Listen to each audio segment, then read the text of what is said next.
This is Groove Talk with Froggy Style.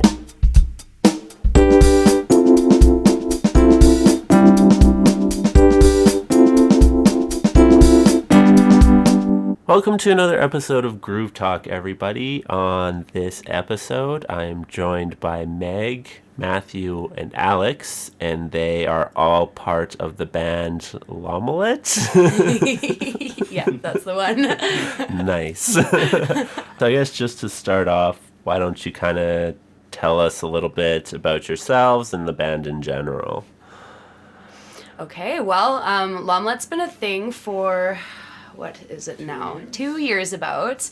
It's basically we've been around and we have been doing kind of like art rock, I would say, over like an umbrella term, art and prog rock mixed with like jazz and folk and kind of like funk a little bit sometimes.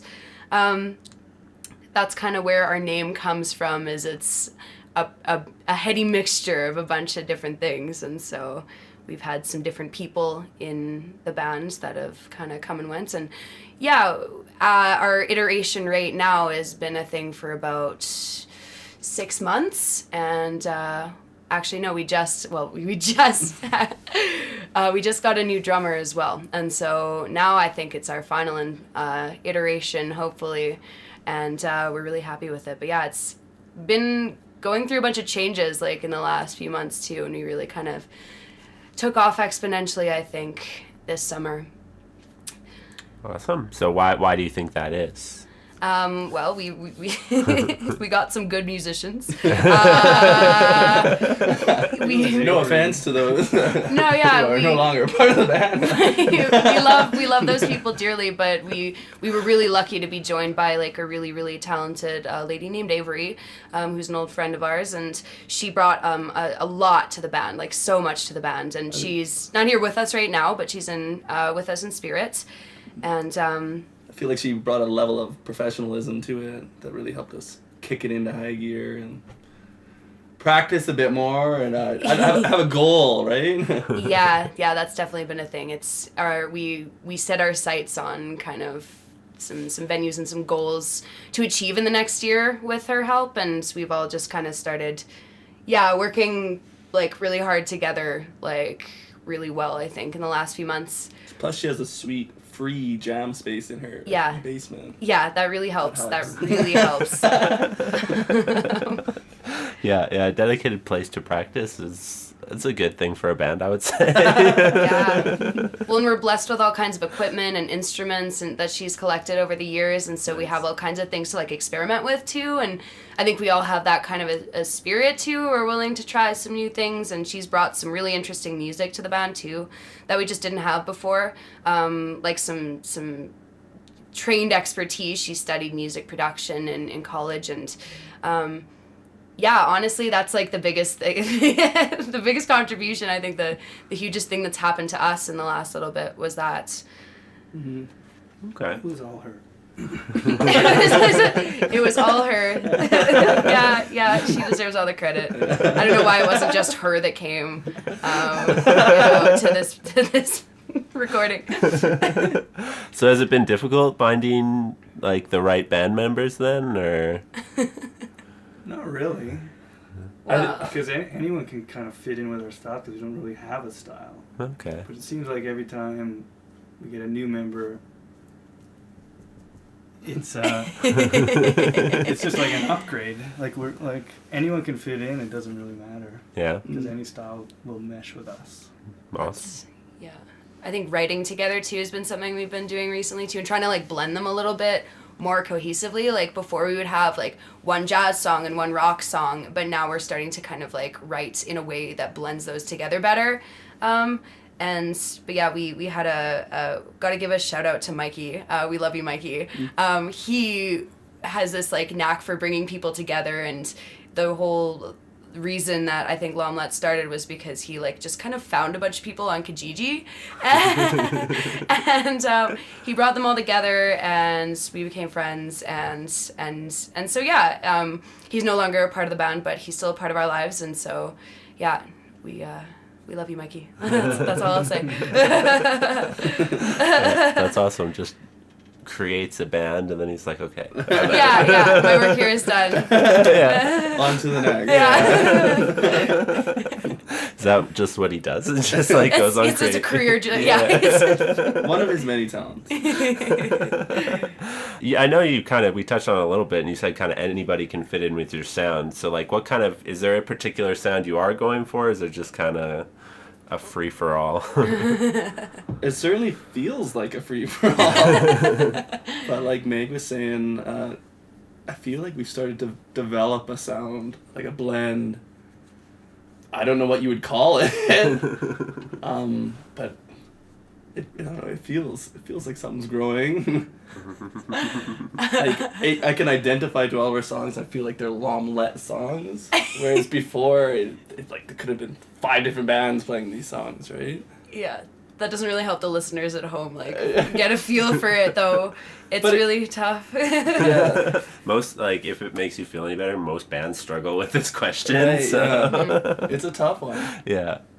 Yeah, I think it's like one of the most dreaded questions that any band gets asked. Like, so what kind of music do you play? Like,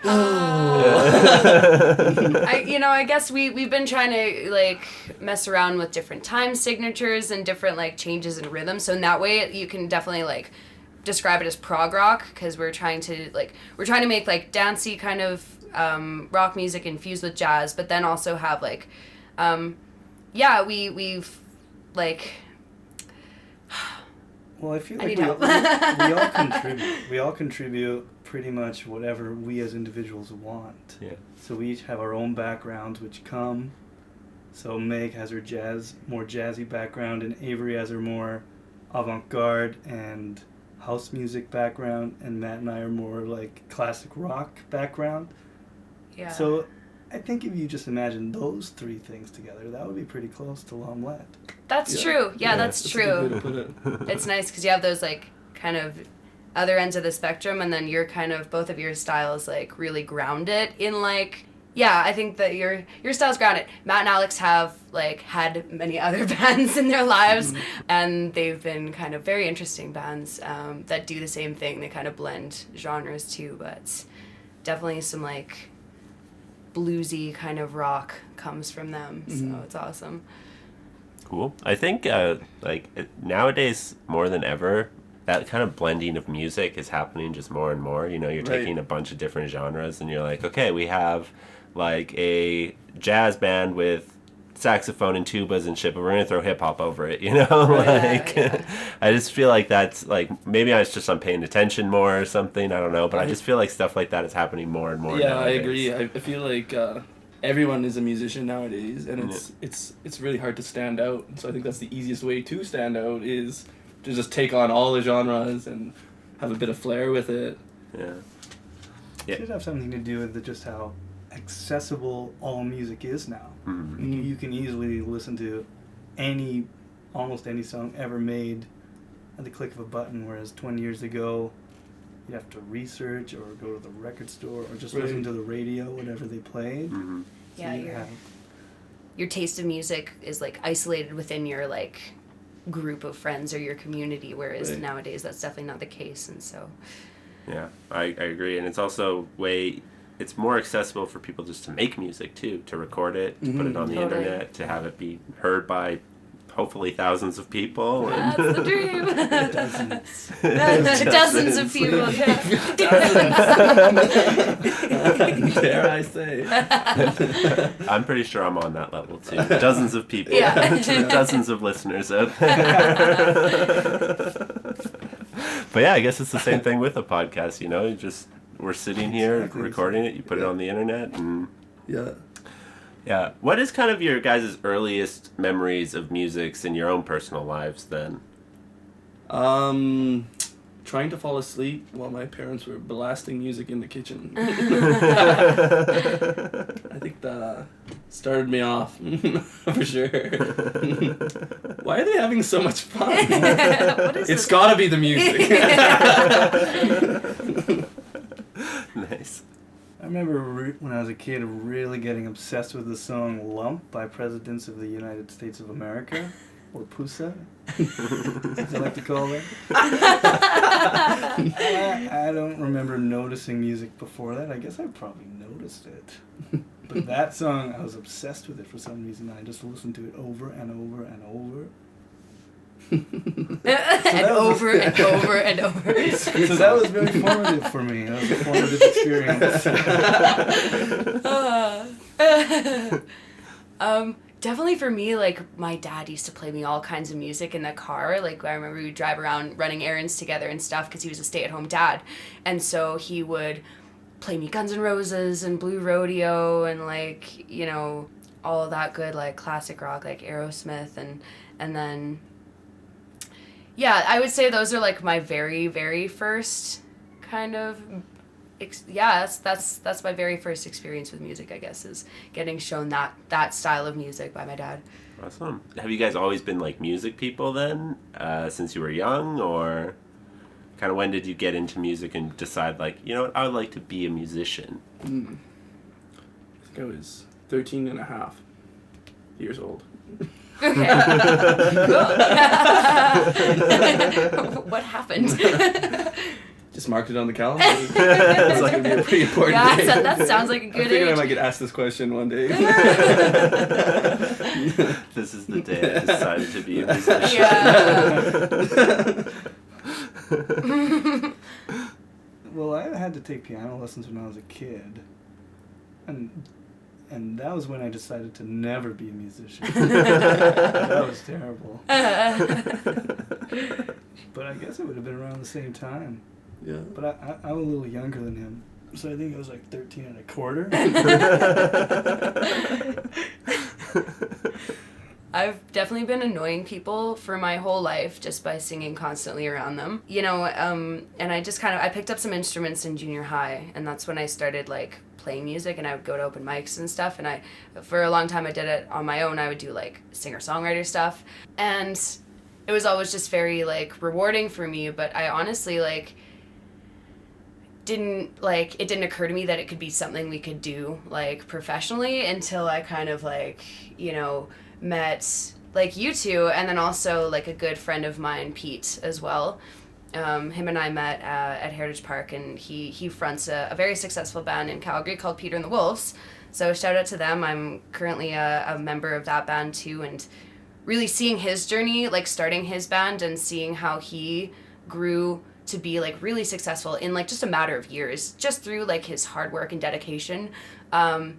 Yeah, that was really exemplary for me, and it was very inspiring to kind of see him go through that journey. So it inspired me, and it made me realize that it was something I could do too. So yeah. Awesome. I guess what is it about music that kind of attracted you guys to start playing, maybe? Like, you know, why was it music instead of, art or drawing or some other creative outlet? I think because music, you can't avoid it.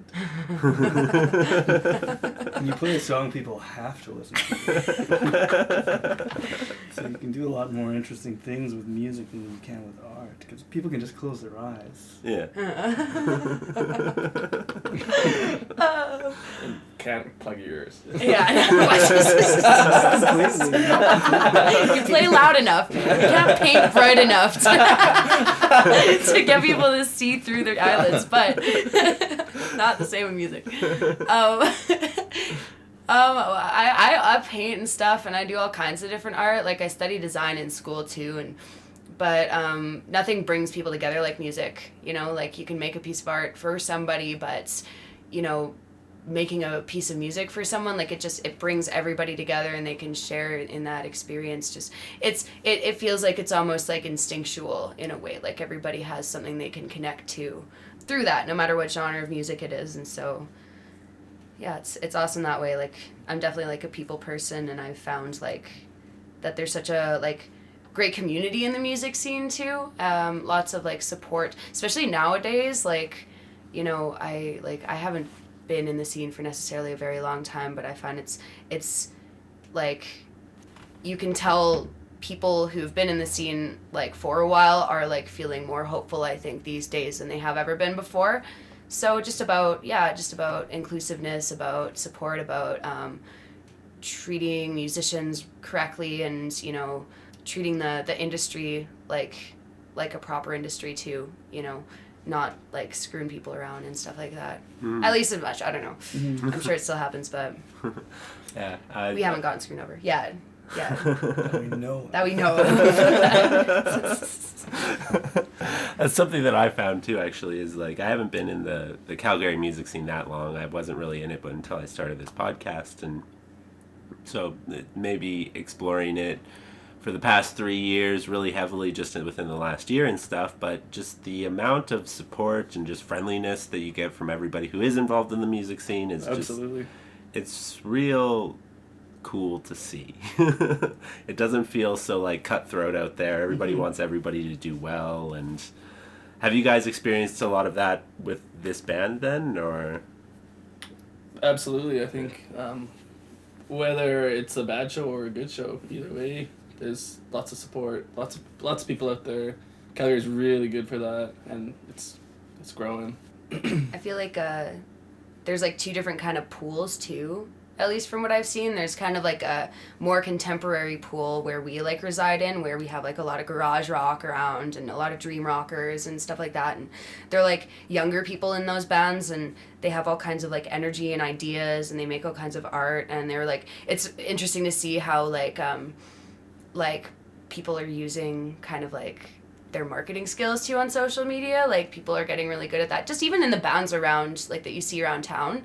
And then there's like the other pool where like Calgary and Alberta has this awesome like kind of soul R&B country western type, and it's very different over there where you see people like just kind of like all meeting in the same place but without ever having to like text about it, you know. And you just kind of like all go to each other's houses and you all just kind of like everybody knows each other. And so like that's also like an interesting thing though, because they're kind of separate. I find like you don't see those two pools mixing very often. So yeah, I don't know if that will ever change or not, or doesn't, if that matters or. I mean, I've been lucky enough to talk to like a bunch of different artists who are involved in a bunch of different scenes, and it's real cool just to see that like all the scenes in Calgary seem to be doing really well, like whether it be the hip hop scene or the punk scene or, you know, whatever it is. It's just everything just seems to kind of, there's a lot of support in the Absolutely. city. Appreciation for it. Yeah, which is nice to see, because it's, I'm sure as a band sometimes it feels like, you know, like who am I doing this for or whatever. I'm sure you've had those shows or whatever, or I don't know, but like it can, I feel like it can be hard out there sometimes, I guess. It can be, but there's always a friend like in the room, right? Like, and so. Yeah, we've never played to like an empty crowd. There's always the bartender. Yeah. We're fortunate to have bartenders. We could usually drag one of our friends out. Yeah. Between the 5 of us, like, you know. I think out of like the half dozen shows I've maybe played, I think the smallest one I had was there was 3 of my friends there. That's good. That That's was pretty like, much it's it. very good. So. They tend to like trickle off, you know, after a while, but that's normal, right? They see your show, they see you play your sets, You and can then be so supportive. and then you know you got shit to do. I get that. Yeah. Like it's good, but you know. I'm just gonna stay home and sleep tonight. Yeah. Like, wish I could join you, man. Sometimes faux show, but.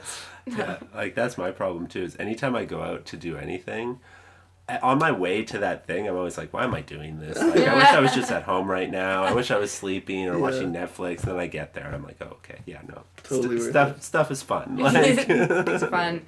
People can be fun. Yeah. Yeah. So you kind of mentioned something about how there's some of the bands in Calgary, they are really good at like kind of marketing themselves. So I guess what have you guys done maybe kind of different from everybody else in that regards? If anything. Well, that's a Megan question. So in school, I go to Mount Royal and I study a program called information design. And it's like what it sounds like. We take like, it's a digital multimedia communications degree, basically.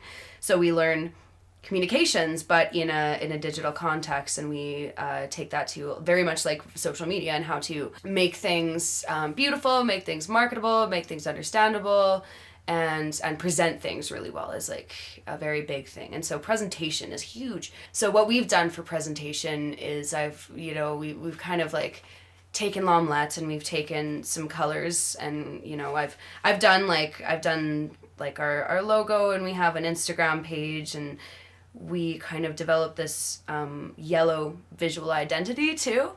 And so when we're performing, we have like we'll wear bits of yellow, and it's again just a way for people to remember us too. But what it also does is when you're looking at an Instagram page, it's like looking at a museum, right? It's like this is a place that you have curated information about yourself, and people go to and they look at it. So when they go and they look at our Instagram page, they see kind of these colors and these patterns and this artwork, and it's all very like branded, like kind of yellow and bold, and yellow and bold mainly. But Like The Simpsons. Like The Simpsons, totally. That's what I was going for. Yeah. Unlike Meg. No. But yeah, that's very much something that like school has given me, is the ability to kind of develop ideas in that kind of a way, right? Develop visual ideas that go with our brand and our sound and our whole kind of spiel. So, that will bleed into like, merch, which we literally like had ordered yesterday. And ka-ching. But yeah, it'll bleed into, I think, wherever we go, we can kind of hopefully be like recognized a little bit in that kind of a way. So yeah. Cool. It's important. It's important the stuff. Yellow Band. The yellow bands. Yeah. Those guys. Yeah. Not a big fan of the green band. No. These yellow guys. Nice. I think that's like a kind of a step that a lot of bands, especially new younger bands, they kind of maybe overlook a little bit, like kind of treating the band as a business or a brand. And it's fine if you don't want to do that, but I think you have to realize that if you're not going to do that, then it might not go anywhere, and it's likely not going to go anywhere, because you have to get yourself out there. You have to, market yourself. Mm-hmm. So was it hard to kind of transition for you guys, like those thoughts, like being like taking this band and turning it kind of into a brand? Thank goodness for me, I didn't have to do anything. So it wasn't hard for me. I mean, I had a couple yellow shirts. Yeah. It worked out well for me too. I had to buy some yellow clothes. That was inconvenient, but I asked them very politely to buy yellow clothes. That's what I did. I don't know. It got left to me a little bit because like obviously I'm paying like thousands of dollars to study that in school, and like our dear bandmates are not. So it was kind of a Megan project to do like the branding and everything, but I had lots of support, and these guys were very much on board with what I wanted to do, and they were like very stoked about it. So that was really helpful, right? We were all like really excited about the project. So whenever it was like, hey, can we do this? Hey, can we wear that? Like, it's just like, it goes without saying kind of thing. It's like an understanding that, yeah, we're moving up to another level now. We're going to have a look, right? We're going to have a demeanor when we're at shows. We're going to be professional. We're going to, everybody, like, nobody had to say anything. That just kind of like, we all understood that very quickly once, like, honestly, even, once Avery, like, stepped in and joined us, it's got elevated to a level so quickly, and we just all, like, realized, we were like, oh, wait, we could actually see some success with this project, so. Cool. So how do the songs come together then? usually Meg writes them. Sometimes Avery will write the music and Meg will write the words. And she just brings the song and we just do whatever we want with it. The music, it tends to be very collaborative. Like, Avery's written some awesome stuff that she's brought to the table in the last few months. And then lyrics are mainly me. We do, like, one or two songs written by Alex from their old band, Strange Lovecraft. And but yeah, no, it's most of the lyrics are mine, and then I will bring them and we'll work them into a song. And usually it's like usually it takes like 3 practices, if that, to get like a pretty solid song down. So we're pretty efficient that way. It's kind of awesome. Cool. And I know you guys have a couple of recordings up on Bandcamp. So I guess how did those come together? That was Avery. That was all Avery. Yeah. Actually, the one Jet Plane is a funny story because we literally recorded that in one afternoon, like maybe in like 4 or 5 hours, because we had to submit it for the Ship and Anchor songwriting competition. And literally we only had this one day to do it, and like I had to go to like a different gig. I was playing with like Peter and the Wolves that day, so like we were all so rushed. And like we just came in, we sat down, and we nailed like everything, like just on the first try, and it just like came together so perfectly. So yeah, that was awesome. It was like so awesome seeing Avery like do her work like on her program. Like she's so fast. It's like Right. It was so cool to watch. But yeah, she did all that. She mixed those tracks, both of them, and so they turned out really well. And yeah, those are some of our oldest songs too. Those are the songs, like we had those songs back in our first lineup, I think, is when we came up with those. And so the newer things that we've come up with are like definitely a lot more like, yeah, like we were talking about earlier, like blended, I would say. Like I think they're way better songs, like in my opinion. Like, you know, Jet Plane is great and all that, but I'm really excited about the new stuff that we've come up with in the last few months. I think in the next little bit here we'll try and get an EP out, and we haven't quite decided what songs we want to be on there, but we've like definitely worked hard to get like a really good selection now. So we have like about 2 sets to work with, I think, and to choose from of very, very different music. So Yeah, I guess how do you choose songs to be on a release like that? Or well, we group them together kind of like when we make a set list. Like we'll Yeah. be like, okay, well, like let's not put these 2 country ones too close together type thing, or we will like definitely like there has to be a flow to the set list. Like if we just like shuffled them, it would just be pure chaos, for sure. But like I imagine when we like come up with like a few EPs, like they will definitely have different flavors to them. Like there'll be one that's more jazzy, there'll be one that's more rock and roll, and yeah, like one of my favorite bands does that with their albums too. Like Of Montreal has like is my favorite band, and they have like a pure folk album, and then a pure like synth new wave revival album, and then like everywhere in between, and it's just they like move on from genre to genre. So that's cool because it's the same band, but it's a different feel every time, and to see how versatile they are, like that was inspiring too. So I think that's one of our biggest strengths as a band too, is we're like pretty versatile musically. awesome. So are you guys the type of people who like need deadlines in your life? It sounds like, you know, you had a deadline, you needed to get it done, and you just got it done, and it like it happened. Or I don't like deadlines, but it definitely gives us the push that we need. Like, it's super important in music. Musicians, every musician is so, they've got so much going on, right? So many different projects, and if there's no deadline, like, it will take years to accomplish anything. yeah. There needs to be a deadline for that push. Yeah. Yeah, pressure makes diamonds, I guess. Yeah, absolutely. But yeah, that being said too, I think that this goes in the exact opposite direction, but it's also important to have patience too. I like have heard stories of like bands who just kind of are like pushing really hard to get their EP out, or pushing really hard for this and that, and like you gotta imagine that the music gets compromised a little bit if you swing too far in that direction. So it's important to have a balance there.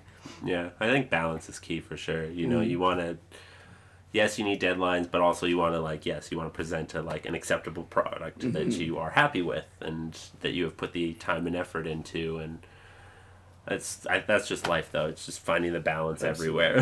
Like, Yeah. So do you guys find it hard to balance band life with like everyday life?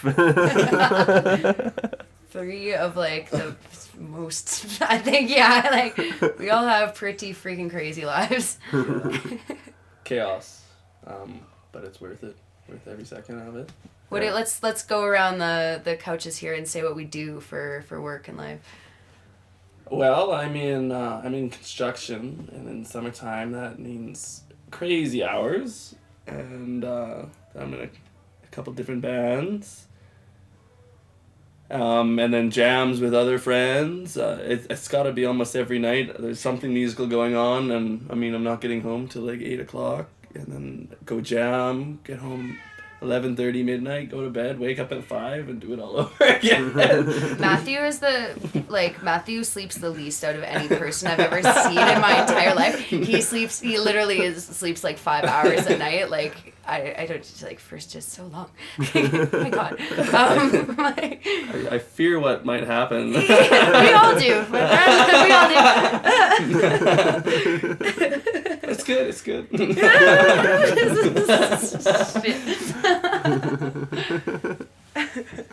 My life's pretty easy, actually. I would not call it easy. I was just a student. I go to band practice after. It's pretty easy. Sure. You also look after 3 of your children. So, like, that happens sometimes. He's so low key about that. He's just like. They look after themselves. You got it. You just got it. It's fine. I do a few things too. I'm in this band, and then I'm also in the other band, Peter and the Wolves, and then I also am in school, and then I also work like at Heritage Park doing many different things there, mainly like events work, and so yeah. It's a lot.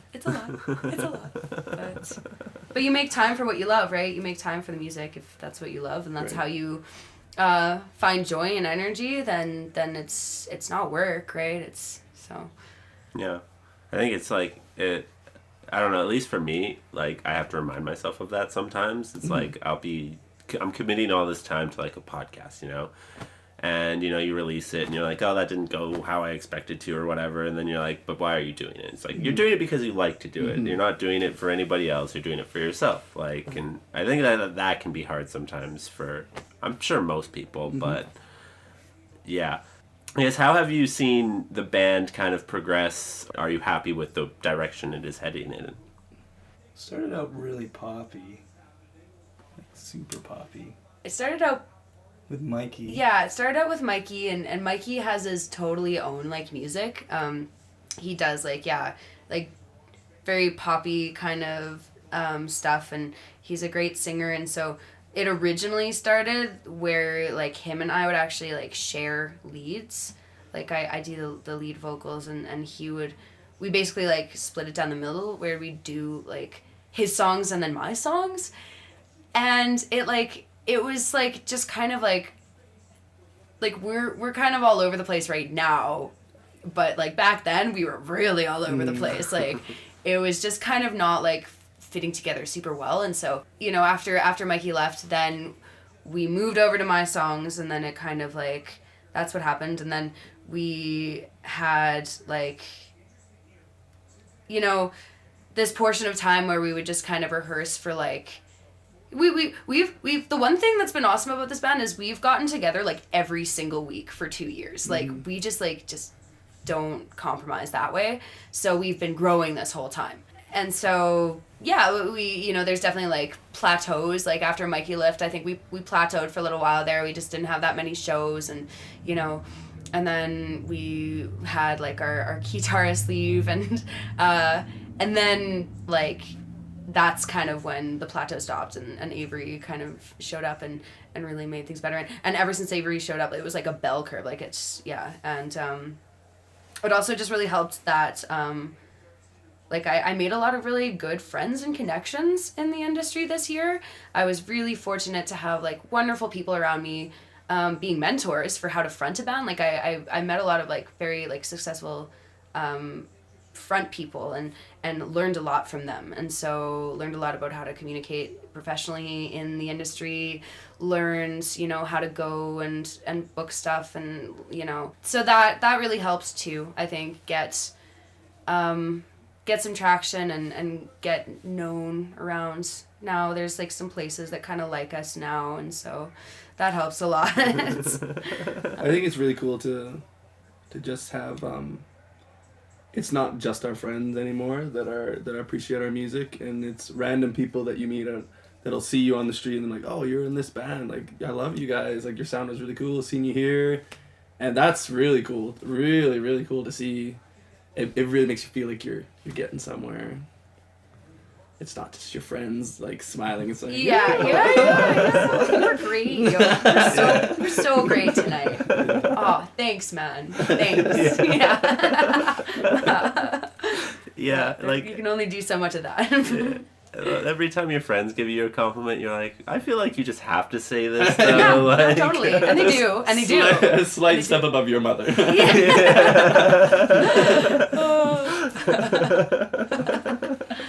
Yeah, exactly. So I guess how do you kind of fight through those plateaus though when they do happen?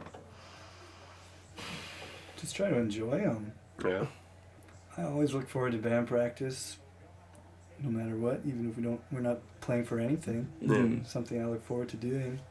So even if it's not a fight, you don't have to fight through them. Yeah. At least it doesn't feel like a fight. Yeah, to me. there's never been any fighting in this band, I don't think. And yeah, each time we get together, it's like a either we have like an agenda and we get it done really efficiently, or we just have like a wicked jam and like maybe a song comes out of it, maybe it doesn't, but yeah, it's just always a really good time. Yeah, I don't know. Oh, the other like thing to do when you're plateauing is just get a new band member. It's really successful. Very, very good idea. It's worked well for us so far. Who's next? Yeah. I guess I didn't mention our newest band member. Our newest band member is our new drummer, Tristan, who should also get a shout out because she's wicked on the drums, and we're super excited to have her on too. So Yeah. Yes, indeed. Cool. I guess so. I imagine that with each new band member, they themselves bring a unique new sound to it, and it kind of just adds to the whole kind of like amalgamation of what you guys are going for, and kind of gives it a unique flair, I assume. And Yeah, and we've been really lucky. Everyone's been super open about it. It's not like they have their own style and they try to pull us in that direction. It's they mold right in with it, and they bring their own flavor, but they're open to our flavor too. nice. So I guess what's like a live show versus like kind of your recorded music like? A bit more yellow. Bit more yellow, for sure. Well, each live show is quite the workout, I suppose. For me, I jump around and then I sing for the whole set, and then I also play the saxophone, and then I jump around a lot. Want to reiterate that. So it's definitely very high energy, and I do I really love performance is definitely like part of what you practice, right? And it's been such an awesome journey to learn how to really get a crowd going. Like that's an awesome skill and something I've been working a lot on. And I don't know, I went for a long time just kind of being up there on stage being like, hi guys, what's up? But you definitely have to become more of an MC, and it's you're commanding a crowd, and you're leading the evening, right? You're the facilitator of the fun, and so you definitely have to give your energy to people and actively just dump it on people. So I try my best to do that, and everybody else does too. Everybody grooves so hard up on stage, and we get comments about that all the time, just how groovy and slinky we are. We're all dancing up there, so I think this is really fun. Slinky. We're very slinky humans, for sure. Fun facilitator. I love alliteration, and that was awesome. Thank you. Pointed that out. And another thing is I feel when you see that the band who is making the music appreciates their own music and can dance to their own music, then it's almost hard not to dance along with them. So It's contagious. yeah. Has it been difficult at all to kind of has the live show been difficult at all with the like band member changes, or has it kind of no real hiccups? I mean, I guess timing wise, like, Takes a little time to learn the song. right. That's it, really. Yeah. A couple weeks or so. Like, well, yeah, like the timing, we had some interesting timing over the summer, just with some, like, you know, shows and whatnot, but that was really as bad as it got. Like, when Avery joined the band, We She played took a- Rockin' for Dollars that week. yeah, she took our songs and she, like, I gave her, like, our notation and everything, and she had learned, like, most of it within a week. Mm-hmm. And because she's just pro that way, right? And like, Tristan, I know is going to be very much the same way. Like, they're just, you get to that level where, like, the intuition kicks in, I guess, and if they're enjoying the music, which seems like, you know, the two of them very much are, like, then yeah, you're gonna, like, have the songs in your head, and you're gonna, like, you know, really, like, connect with them and add your own flair, like, and that's the one thing when you're actively trying to add your own, like, passion and flair to the music, then that's, like, it becomes so much easier for it to become for it to enter inside of you. You know?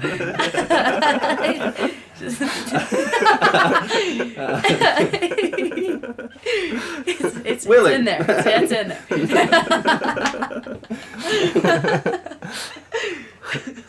So has there been any major challenges with this band at all, or? None that I can think of. Like, define major challenge. Nobody's died. Nobody's died. That's a very big plus.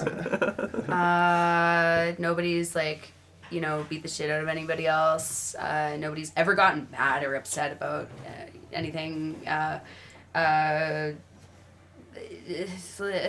guess, like, the biggest challenge is just, like, I always want to do more for the band. Like, I always want to, like, I could take it on as a full-time job, right? Like, you know, being a front person, you can absolutely go 40 hours a week doing that kind of stuff. And, you know, I always, like, my personal struggle is getting my goddamn homework done. like, man, it's hard. That's honestly the hardest part about it, because I always want to be doing more, and I always want to be playing music. And so, like, trying to balance that with the other thing I'm passionate about, which is, like, learning how to understand people's brains and communicate to them. So, you know, just finding enough time. Yeah. Never enough time. Never enough time. Yeah. Never enough time, yes. As it's weird, is like, also when you get older, you're like, how did I have so much time back then? I have the same amount of time, but it's all gone, and, like... Yes. It's pretty blessed, too, and it's still a lot of time. Yeah, right? What's maybe your favorite part about playing in this band? Probably the guitar. Thanks, Matt. It's just the buzz, the energy you get when we're jamming. Like, I could be exhausted from a day, but you just get to jam and you feel great afterwards. Yeah, I think we give each other, like, just tons of energy. Like, yeah. Yeah. It's awesome that way. This band in particular, we get so much positive feedback. Like, we've been asked back to the same venue. We've been asked to open for the same bands multiple times. Our shows have been increasing. The number of our shows have been increasing exponentially. Oh, yeah. Which is very rewarding. Yeah. Yeah, it's nice to see the success. It feels like actual success, yes. Yeah, the fruit of the labor kind of coming together. Because, I mean, when you play with, like, people for, like, 2 years, right? Like, you know, it's just, like, muscle memory at that point. And then to have, like, it get, like, have it like, get out to people, and to have people, like, it, you know, touch people. And, you know, yeah, I think we've, like, earned a deal of, like, respect around the community, and people really like what we have to offer. So it's very good that way. Awesome. Does that ever feel, like, overwhelming at times, or? There's just moments when I look at my calendar and I'm like, shit. Yeah. How am I gonna do that? This summer was, like, insane. Like, we were gigging almost every week, every 2 weeks, and so, like, yeah, you know, it was a lot. We were all working full time, like, and then some for Matthew, and you know, yeah, just not enough time. But when you get to the level where you can, like, we also had like I think the part that was overwhelming for us where we had a couple of shows where we had to push for like a little bit bigger of a set for example, like we had to expand on a time limit, so that was like that got to be a bit stressful, but again with that pressure, like now we have this awesome roster of songs to choose from, and like all shows from like going onward, they're going to be that much easier because we just pushed really hard to get it all in, and now we have a selection, and so we get to choose like with Tristan. We have like a couple of shows coming up too. We're playing in Red Deer on the 28th of September, and then October 3rd at Broken City, and we get to compile like an awesome set for those now with our new stuff and with Tristan. Yeah, I feel like that kind of pressure and just kind of stepping slightly outside your comfort zone, that's where like the good stuff happens. Oh yeah. Like, oh yeah. yeah. So I guess what does kind of you mentioned a couple things, but what does the future kind of hold for the band? Band practice tomorrow. Yeah, tomorrow we will rehearse. So that's pretty immediate. But like I said earlier, we definitely want to put an EP together now that we're like really happy with our lineup, and and then definitely want to apply for some festivals next summer. We've been told that we should, and we, there's definitely like lots and lots of opportunities around Calgary and the area to do that. And so, yeah, we're going to try and apply for some of those and kill it. And kill it. Kill it this year. Perhaps get some more out of town shows too. That's something that we haven't done a lot of quite yet. We've played in Red Deer a couple times, but literally that's as far as we've taken this band outside of Calgary. So definitely want to try some of that too this year. Maybe get some shows in BC or in Edmonton or stuff like that. Okay. So yeah, that's our immediate future for the next kind of 8 or so months. We have Alex is going away too in the winter, so that's going to be an interesting time. He'll be in Malaysia, hopefully thinking hard about our music. Yeah, every day. But yeah, only on Mondays. Only on Mondays. We'll have like a psychic connection. We'll have like a Skype band practice. But yeah, no, so some and like yeah, just finishing school. Like I'm gonna graduate this year. I graduate in April. Clipper graduates. Alex graduates in December at the end of this term. So some exciting degree acquiring is gonna happen this year too for us. We will become an educated band. So Alex is studying philosophy. So that's gotta help somehow. Yeah. So I guess what's kind of playing out-of-town shows like versus in-town shows? Are those like more challenging in any ways, or? Well, your friends don't usually come to those. Well, the 2 shows we've played out of town have been with our friends. Right. They've been with the Sour Patch Men, which is Matt and Alex's other band, and they're like a bluegrass folk kind of drinking songs, like kind of dance kind of band, and their mandolin player Bryce has this adventure van. And we all pile in the adventure van and we drive out to Red Deer, and then we all just kind of just party really hard together. So it's awesome. Those is the extent of our out of town shows. So maybe we can convince Bryce to come out to Edmonton with us or something like that. But I feel like when you go out of town, you just feel more like a band. Yeah, hey? Yeah. And so there's an energy that's brought with that too. That's exciting and fun and just chaotic. Taking a trip with your band is like just so fun. Yeah, I can only imagine. Yeah. So. It's like, how do you kind of get on to shows like that? Do you contact promoters, or is it usually like a band kind of approaching you being like, hey, we'd like you on this bill, or? For us, it's been just knowing people, having friends in the right spot. Yeah. I imagine as you progress as a band, venues will hear about you from other bands, or even from your music online. Mics. Yeah.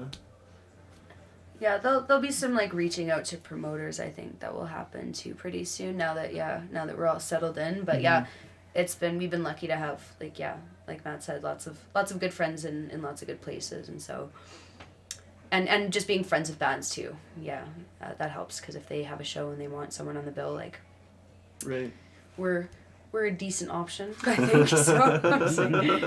You heard it here, a decent option. Decent. Yeah, decent. We'll Perhaps get the the decent. job. We are the decentest band. Oh no, those guys are good. We just want decent. Yeah. So yeah, you said something earlier about like kind of the importance of like networking, and like you just kind of brought it up again, how like, you know, your friends include you when they're thinking about shows. So I guess maybe for kind of maybe newer bands out there, maybe what advice would you give them for somebody who's just starting a band? Stick around to the end of the night. Yeah. Talk to every band that plays. Shake everyone's hand. Don't just play your set and get out of there. Nobody likes to see that. Yeah. It's like that. The community in between the bands is the most important part, I think. Meeting friends in other bands, because everyone looks out for each other, and will toss you a bone here and there. Yep. Absolutely. Absolutely. You know, it's you have to be a little bit extroverted. You know, you have to be comfortable approaching people is a huge thing too, and so that's definitely like a life skill. As a musician, as a business person, as a networker in general, that's just what you have to get used to doing, and so, you know, and yeah, just like people skills. Yeah, people skills are important. It's hard to learn it. You know, it's hard to learn those types of things too. So if you're not the people person, then find someone who is too, right? Because you know, they will help you kind of branch out, and then obviously it's just good to like learn from other types of people too, and that happens when you meet people, and so it's always good in my opinion, you know. Yeah, I definitely think you need somebody in your band who can talk to people. Yeah. Like, it's cool that you want to, you know, just like play your music and do that, and if that's your thing, then you need to find somebody who can go and talk to the people. Yes, you do.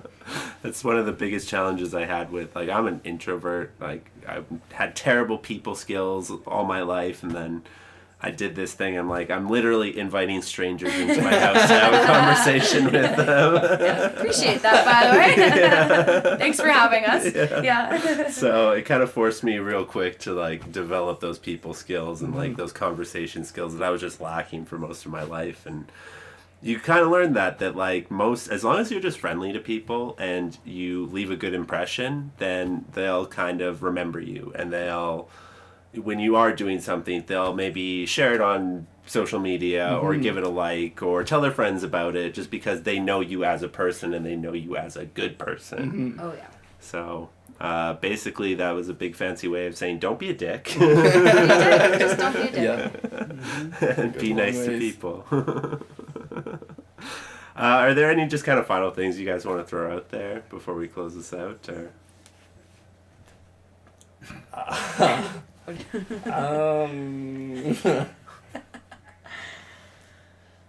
Nope. I was hoping you boys would have anything. Yeah, no, I think that about does it for me. Yeah, thank you so much for having us and for talking with us. Yeah, for sure. This was lots of fun. This is good.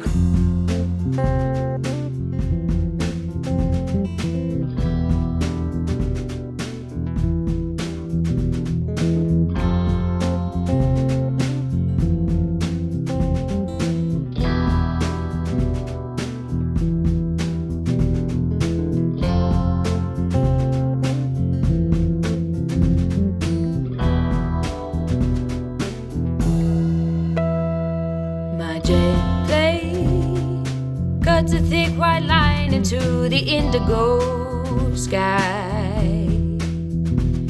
I'm up there, trying not to take too long to decide.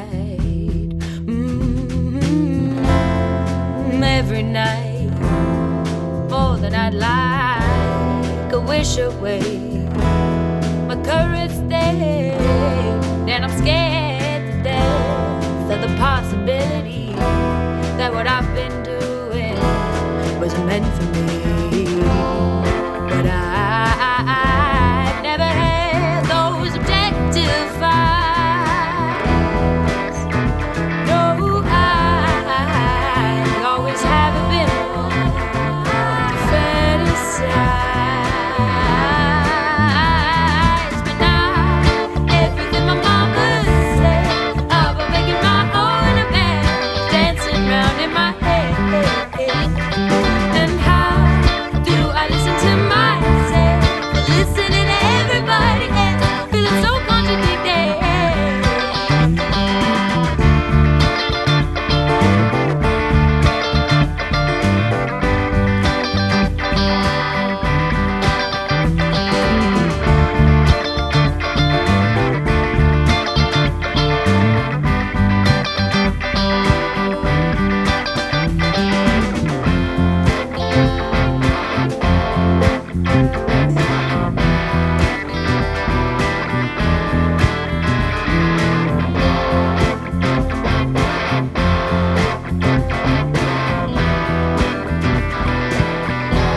stay quiet to get what I have not. Erase me from the list of those who talk that talk but don't walk that walk. We talk about change like it's the weather, but people are strange, never changing together. I'll make an educated guess to align my perception, put myself to the test, and defeat the deception. But I've never had those objective eyes. No, I always have been one to fantasize. But this dead day rides a wide divide inside this frightened child's mind.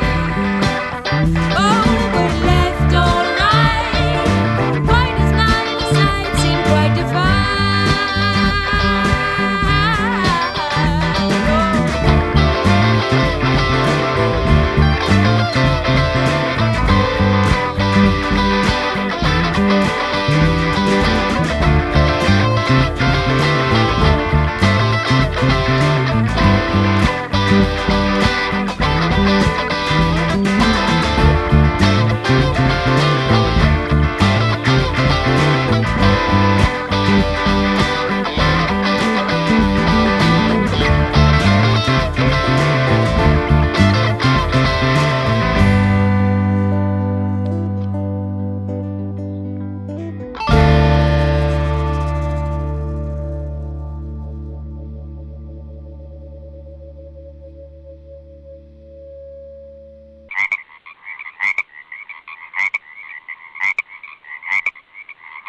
If you liked this episode of the podcast, why not leave a review? You can find us on iTunes, Stitcher, and Google Play. For up-to-date information on the podcast, follow us on Facebook and Twitter. You can find us at Froggy Style Productions. That's Frog, the letter E, Style Productions. For more ways to support the show, visit fsproductions.ca.